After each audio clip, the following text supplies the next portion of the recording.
Good evening, I'm meteorologist Jim Marusak, and yes, for this evening's weather, we are talking the Groundhog's Day storm, the one coming up for Sunday night into Monday.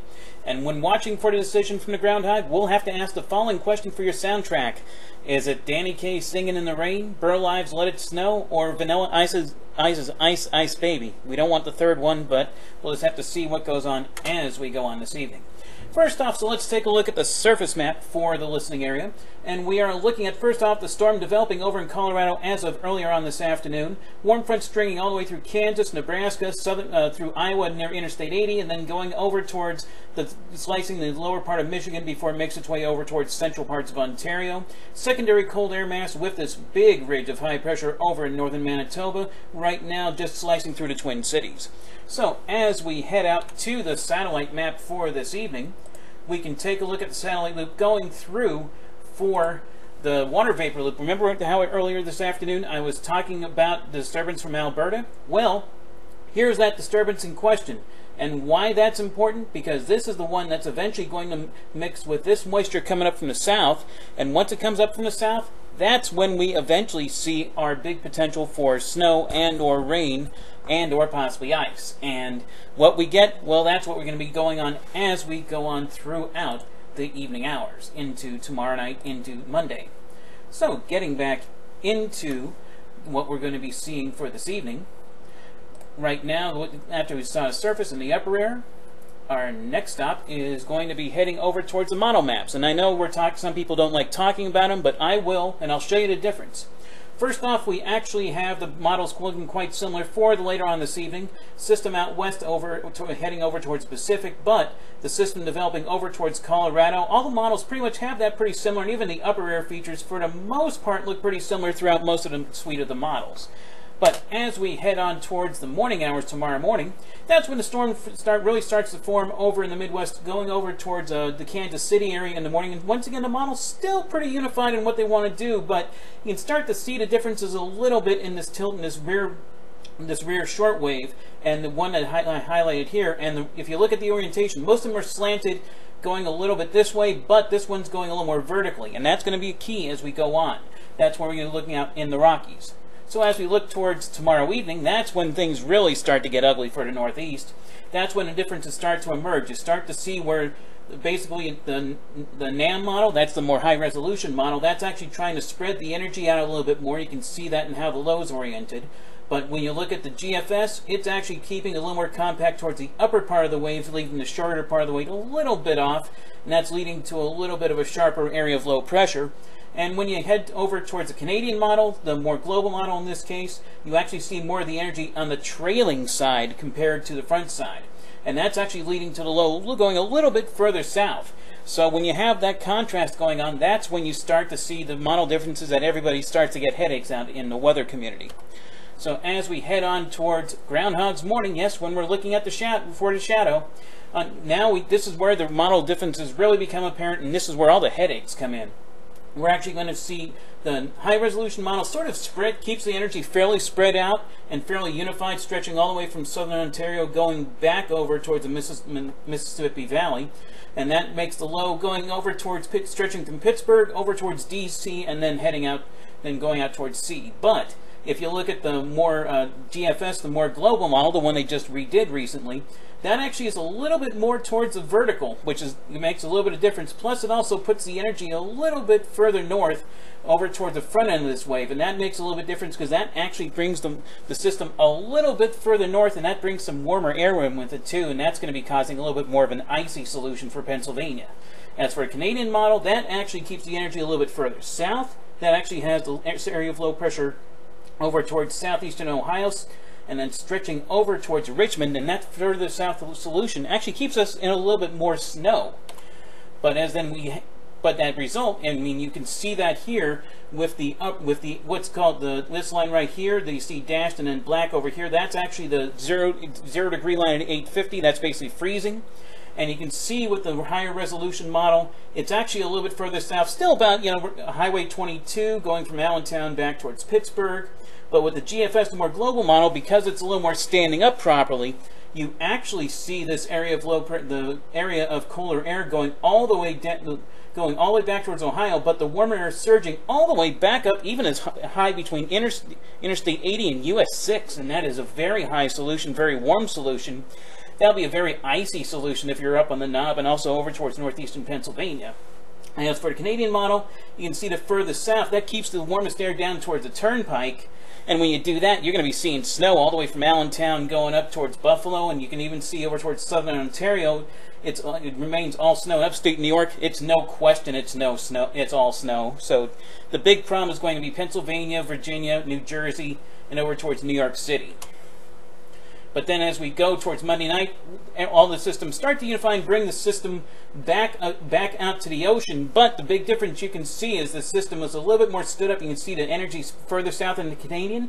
That actually keeps a little bit of extra snow coming back towards Pennsylvania and over towards upstate New York, while the other models, they're a little bit more straight up. The one that's actually fully straight up, the GFS, you can see because it's actually parallel to what's called the over towards the meridian, and because of that, it actually is a little more stood up and brings a little bit more potential for ice over towards Nova Scotia and New Brunswick, and even towards Maine. Where if you look at the higher resolution, the NAM model, you can see it's a little bit more what we call positively tilted, still, you know, further east up north than it is south, and that actually leads to a little bit more wave-like system that actually makes it a little bit colder, keeps it snow for a little bit longer, and then that'll also lead to a little bit less of a trailing edge of snow, which will end the snow earlier. So as we go on here, the trends we noticed since I did make those models, because those were off the ones this afternoon, the ones for this evening, the way they came out, we're actually looking at the models trending a little bit further north, almost agreeing with the GFS. So even though there is plenty of time to jog back south, unfortunately it could also go further north and make the ice a little bit worse, and can also bring regular rain as far north as Highway 22, and even make things a little wet on the knob. The moisture feeds, though, they're pretty constant, and the snow cover, that will be key, is where you're going to see regular rain versus freezing rain. And I know Northeast PA did see some snow recently, so that may keep it a little bit more icy than we want. So as we head towards the actual tonight map as I depict it, this is where you're going to be starting to see the low over towards the Lincoln, Nebraska area, stringing over towards northern Missouri, just north of Interstate 70, going towards Springfield and down towards Cincy. But the secondary front, the one that's eventually going to latch onto, is still back up just a little bit north of Interstate 80, going towards I-94 in Michigan, and then becoming part of the occlusion and the colder air up in eastern parts of Ontario. As we head towards tomorrow morning, this actual frontal surface starts to degrade, but that's because the cold air is piling in on top of the system. You'll see the snow starting to make its way over towards western and central Pennsylvania, even a little bit over towards Mississauga, Hamilton, going back over towards central Michigan. It's already going to be snowing in Minnesota, but Twin Cities not seeing too much. Unfortunately, though, the bigger snow, because of this weakening boundary, that's going to be like, say, Chicago, Detroit, Fort Wayne, Cleveland. And then, unfortunately, you also have that icy mix developing pretty much from over towards Kansas City, Overland Park, over towards Jefferson City, over towards Marion, Illinois, and then over towards Lexington and even towards West Virginia. Yes, unfortunately, you're going to be seeing a little vanilla ice. But by tomorrow night, that icy mix does make its way over towards Philadelphia, Harrisburg, even towards Baltimore, Washington, Columbus, Indianapolis, Cincy. You're going to be going out of the ice, getting a little bit more into the regular rain, especially south side. But you're going to be seeing snow pretty much all the way from New York City, Allentown, Wilkes-Barre, Scranton, over towards Toronto, Mississauga, Hamilton, Erie, over towards Bradford, back towards Lansing, even Chicago, still in that heavy snow. And they're going to be in that sector, and unfortunately, is going to get stuck really bad. But as we get towards tomorrow morning, that's when things Monday morning, that's when things get really ugly. Yes, Punxsutawney is in this area right here, and unfortunately, with that going of that ice, yes, it is going to be icy up on the knob. It's going to be really nasty. Don't even think about driving up there. Take the shuttle buses, because they're going to have those routes as good as they can, but even then, could be a little dangerous, so be sure you have some, be a little careful with your footing up there. But that icy mix will continue up from Indianapolis over towards Dayton, Columbus, and then go all the way down towards Harrisburg, sort of dip through the Wilkes-Barre, Scranton area as well, and then eventually over towards, like, say, over towards New York City, where it's going to warm up. But it is going to be regular rain by Monday morning when you're watching the groundhog, over towards Philadelphia, back towards Dover, Baltimore, going all the way down the coast towards Norfolk, and eventually towards Charlottesville as well. Finally, once we have that system start to pull out on Monday night, that's when we have the pretty much snow will be continuing on the backside of the system. At this point, I'm projecting the low will be over towards areas just east of Chatham. Still going to be locally heavy snow from Augusta going back towards Manchester, Concord, Albany. In Northeast PA, not as much, so I mean it should be tailing off. But anything, watch out for a little bit of a snow-ice mix over towards Allentown, going back towards Hartford. And Boston, you're going to be in the middle of mixing in snow. Just going to be an ugly mess once again, and I know you don't need it. So, what does that mean for actual snowfall amounts for pretty much everybody viewing this?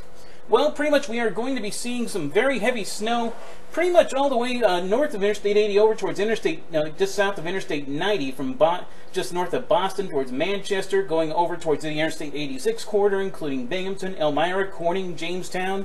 Erie's still at 9 to 12 inches. Over towards South Bend and Chicago, yes, you're going to be seeing a foot of snow. Big stripe of 6 to 9 inches all the way from Des Moines all the way over towards Manchester, as well as over towards areas just north of the Wilkes-Barre-Scranton area. But because we have that warmer air coming from the south and a little bit more icy mix coming in, that will unfortunately cut some of the snowfall amounts. So we're going to be looking at about 6 inches or so in the valley cities, maybe like say 8 or 9 over towards Scranton, and also about 8 or 9 in the Poconos. But you go a little bit further south, you're going to be looking like 6 over towards Hazleton, Allentown, about 4 to 6, same State College, also about 6 inches or so up in Punxsutawney. That's going to be partially melted down. Pittsburgh, only about 2 to 4, not too bad. Also Cincinnati, you're going to be seeing only just a couple inches. You know, it's not going to be too terrible. But if you're, as I said, New England, pretty much big trouble. Also, watch out over in southern Ontario, because the system's going to be going by to the south. A little bit of a lake fetch off of Lake Ontario and Lake Erie. That's what's going to be causing amounts about, 4 to 6 inches, 10 to 15 centimeters. Also could be seeing about extra enhancement over towards Cleveland and also a little bit over towards Detroit. But remember I said about the ice? That's going to be a big problem pretty much from near the Interstate 78-81 junction going towards the Lehigh Valley, New York City, Newark, now over towards Bridgeport and Boston as well, to south side of the Boston metro. But you see this big swath of ice here, about, we're only looking about 2/10 of an inch total, 4/10 in the yellow area, but most of that is actually going to be in the form of sleet in this side of the system. But over towards central and eastern Pennsylvania and over towards Long Island, you're going to be looking at more of an icy situation, more like a freezing rain mix situation. And over towards State College, could see some of everything, so just be very careful. So the summary in general, we are looking at just a pretty massive mess on tap. We're looking at a snow-ice mix pretty much from southern New England all the way back towards pretty much all the stretches between Interstate 70 and Interstate 80 going all the way back towards Des Moines. All snow. We're looking at that for, like, say, Minnesota, Michigan, Wisconsin, southern Ontario, over towards Minnesota here as well. And also pretty much areas north of Highway 6 in New York and Pennsylvania. So northern tier, don't even think about the ice. It's basically going to be central and southern parts. And as for the groundhog, yes, according to what you're going to be seeing in the weather, he should not be seeing a shadow. If he does, unfortunately, we are going to be, pretty much looking at somebody misinterpreting his words or some very wishful thinking. So that's about it for right now. Just be careful when you're out there and have a good evening. Bye.